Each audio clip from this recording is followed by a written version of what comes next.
कहानी शुरू होती है। हम देखते हैं झेंग बच्चों को शांत कराकर सुला देती है। अगली सुबह वो ऑफिस जाती है, तब दादाजी उसे घर पर बुला लेते हैं और बताने लगते हैं कि अब से तुम्हें सफाई कर्मी की जॉब नहीं करनी है, क्योंकि आज से तुम्हारी चेयरमैन की जॉब लग चुकी है। यह सुनकर झेंग बड़ी ही खुश होती है और घर आकर बच्चों को बता देती है। तभी बच्चे उसे जियांग का लाया हुआ गिफ्ट देते हैं, जिसमें एक पर्स होता है। झेंग बच्चों को साइड में करके पर्स को टच करते हुए जियांग के अबाउट सोचने लगती है और जोजो जुनहो के पास चला जाता है और उसे बताना चाहता है कि दीदी अब जियांग से शादी करने के बारे में सोचने लगी हैं। लेकिन जुनहो जोजो की कोई भी बात को नहीं सुनता। जोजो को बाहर करते हुए कह देता है कि उसे बच्चे नहीं पसंद हैं, इसलिए दोबारा से वो घर के अंदर ना आए। जोजो को जुनहो का ये रूप बहुत ही बुरा लगता है। अब बहन के पास आकर सभी की खुशी में खुश होने लगता है। झेंग अपने पुराने पर्स का सामान निकाल कर नए पर्स में डालने लगती है।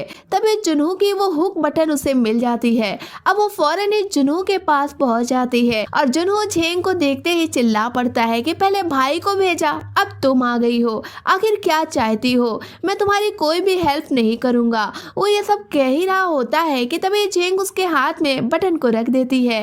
ये देखकर वो कहता है, अच्छा तो तुम दोस्ती करने का ये नया प्लान बना लिया। जिस पर झेंग उसे सारी स्टोरी बताने लगती है। साथ ही कहती है कि जियांग ने उसे नया पर्स दिया है। पुराने पर्स का सामान जब वो नए पर्स में रखने लगी थी, तभी उसे अचानक से ये बटन मिल गई। ये सब सुनने के बाद भी जुनहो झेंग से कोई भी बात नहीं करता। झेंग उसे घमंडी कहते हुए यहाँ से चली जाती है और जियांग को कॉल करके रेस्टोरेंट बुला लेती है। अब वो जियांग को पर्स के लिए शुक्रिया कहती है, फिर कहने लगती है कि दादा ने उसे कंपनी के फाउंडेशन के लिए काम दिया है, जिसे कंप्लीट करना है, लेकिन मुझे कोई आइडिया नहीं है, इसमें मुझे तुम्हारी हेल्प लेनी पड़ेगी। ये सुनकर जियांग कह देता है कि कोई खास नॉलेज तो हमें भी नहीं है, तुम्हारी हेल्प जुनहो कर सकता है। अब झेंग जुनहो से कैसे बात कर सकती थी, क्योंकि झेंग से वो कोई भी बात नहीं करना चाहता था, लेकिन झेंग ये बात जियांग से भी शो नहीं करना चाहती थी। तभी हम जुनहो को देखते हैं जो दादाजी के पास जाता है। दादाजी उसे कहने लगते हैं कि हमने फैसला ले लिया है, झेंग को अपनी कंपनी में चार्ज देंगे। ये सुनकर जुनहो शॉक हो जाता है, क्योंकि वो जानता था कि झेंग ये सब संभाल नहीं सकती। बच्चों को संभालना अलग बात है और कंपनी को संभालना छोटी बात नहीं। यही बात वो दादाजी से कहने लगता है, लेकिन दादाजी तो जिद पर होते हैं। जुनहो के जाने के बाद दादा अपने फ्रेंड और वकील को बुला लेते हैं, क्योंकि दादा को आज ऐसा लग रहा था कि अगर वो सो गए तो शायद उठे ना, इसलिए आज वो वसीयत की बात करना चाहते थे। कहते हैं कि हम अपनी कंपनी का 90% डोनेट कर देंगे और अब हमारी पोती भी मिल गई है, इसलिए हाइली और जिन के साथ बराबर का बंटवारा भी करेंगे। ये सुनकर वकील कहते हैं कि लेकिन हयान फाउंडेशन ग्रुप में डोनेशन की काफी बड़ी रकम होगी, इसे कौन संभालेगा? जिस पर दादाजी झेंग का नाम बता देते हैं। साथ ही कहते हैं कि जुनहो और हाइली एक नहीं हो सकते हैं और जुनहो फाउंडेशन में फंड में शामिल नहीं होना चाहता। ऐसे में हमें घुमाना पड़ेगा और जुनहो ही इस काम को करेगा, लेकिन जब हम ये कारभार झेंग के हवाले कर देंगे, क्योंकि जुनहो और झेंग के बीच गहरी दोस्ती है। ये सुनकर वो लोग दादा की बात को एक्सेप्ट कर लेते हैं। इधर जुनहो कंपनी में आता है, तब झेंग को काम करता हुआ देखता है। फिर क्या इन दोनों में नोक झोंक होने लगती है। जुनहो झेंग को नीचा दिखाने की कोशिश करता है, जैसे कि तुम ये सब नहीं कर सकती हो, बच्चे ही संभाल सकती हो, कंपनी नहीं। जिस पर झेंग कहती है कि वो दादाजी को निराश नहीं कर सकती है, उसे जितनी मेहनत करनी पड़ेगी वो कर लेगी। ये सुनकर जुनहो यहाँ से चला जाता है। अब हाइली जब ऑफिस में आती है, तब उसे भी ये न्यूज पता लगती है कि झेंग पोछा लगाने की जगह कंप्यूटर पर बैठी हुई है। ये बातें उसे हजम नहीं होती। वो फौरन ही झेंग के पास आ जाती है, कहने लगती है कि तुम ये सब जो कर रही हो किसके कहने पर कर रही हो? तब झेंग उसे दादा का नाम बता देती है। यह सुनकर हाइली चुप हो जाती है, लेकिन झेंग की मुश्किलें बढ़ा देती है, उस पर वर्कलोड देकर यहाँ से चली जाती है। इस तरह देर रात झेंग को ऑफिस में बैठकर काम करना पड़ता है और बारिश होने लगती है। जुनहो भीगता हुआ मौसम देखकर छतरी लेकर झेंग की तरफ आने लगता है। उधर बच्चे रात के अंधेरे में और बिजली की कड़कड़ाहट से डर रहे होते हैं, साथ ही लाइट भी चली जाती है। ये देखकर कुनियान जियांग जियांग को बुला लेता है। अब जियांग लाइट को ठीक करता है और झेंग के बारे में उसे पता चलता है कि वो अभी तक ऑफिस से आई नहीं है।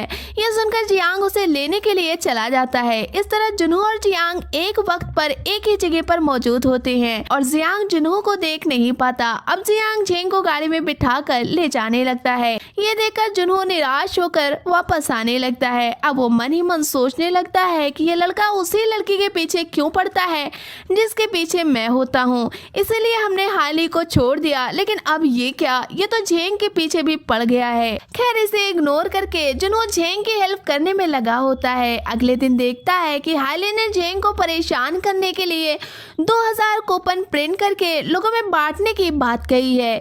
झेंग सारा कुछ अपने हिसाब से कर लेती है, लेकिन जुनू उसकी हेल्प के लिए कुछ लोगों को भेज देता है। तभी वो देखता है कि जियांग आकर झेंग की मदद कर रहा है। ये बातें उसे फिर से तकलीफ देती हैं। खैर अब वो दादा के पास चला जाता है। दादा बेड पर होते हैं। तभी हाली भी यहाँ पर आ जाती है और दादा को ये कहते हुए वो सुन लेती है कि कंपनी का 90% शेयर वो दान कर रहे हैं। ये चीज उसे बहुत ही बुरी लगती है। तभी दादाजी कहते हैं कि कंपनी का सारा पैसा हमारा ही नहीं है, इसमें बहुत लोगों की मेहनत लगी है और उसी का नतीजा है, इसलिए हमें इन पैसों को दान करना पड़ेगा। लेकिन 10% हम अपनी फैमिली के लिए रख रहे हैं। ये सुनकर हाली दादा के हाथ को छोड़कर उठ खड़ी होती है और कहती है कि मैं आपके ये कारनामे सारी दुनिया में बताऊंगी कि आपने बच्चों के लिए कुछ नहीं किया, सारे पैसों को दान कर दिया है। दादा हाली को इग्नोर करके जुनू से कहने लगते हैं कि तुम्हारे सर पर एक जिम्मेदारी है, वो ये कि झेंग के कामों में तुम मदद करोगे, ये हमारी आखिरी वसीयत है। जुनू दादा की ये बात मान जाता है। फौरन ही झेंग के पास आकर उसे चीफ की चेयर पर बिठा देता है। साथ ही कहता है कि अब से मैं तुम्हारे हर कामों में मदद करूंगा। ये कहकर अपने घर पर चला आता है। तभी शराब में धुत हाली जुनू के पास आ जाती है और उससे प्यार की भीख मांगने लगती है, लेकिन जुनू उसे कोई भी बात नहीं करता, उल्टा रूम में सुलाकर खुद बाहर चला जाता है। अब अगले दिन कंपनी में मीटिंग होती है। जुनू झेंग का परिचय कराता है बतौर डायरेक्टर।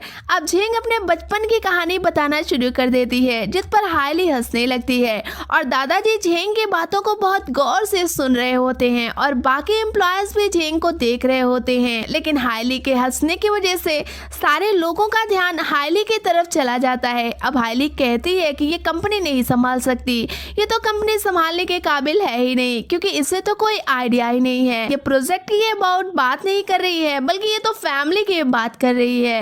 यह सुनकर झेंग दोबारा से अपनी बातों को शुरू करती है और फिर कहती है कि हमने एक प्रोजेक्ट के बारे में सोचा है, वो ये है कि जरूरतमंदों को ड्रीम होम दिया जाएगा। जैसे कि हम पहले गरीब थे तब हमारे पास रहने के लिए घर नहीं थे, इसलिए हमें मालूम है कि जिनके पास घर नहीं होता है उनकी नजर में घर की क्या कीमत होती है, इसलिए हम हर गरीबों को एक घर देना चाहते हैं।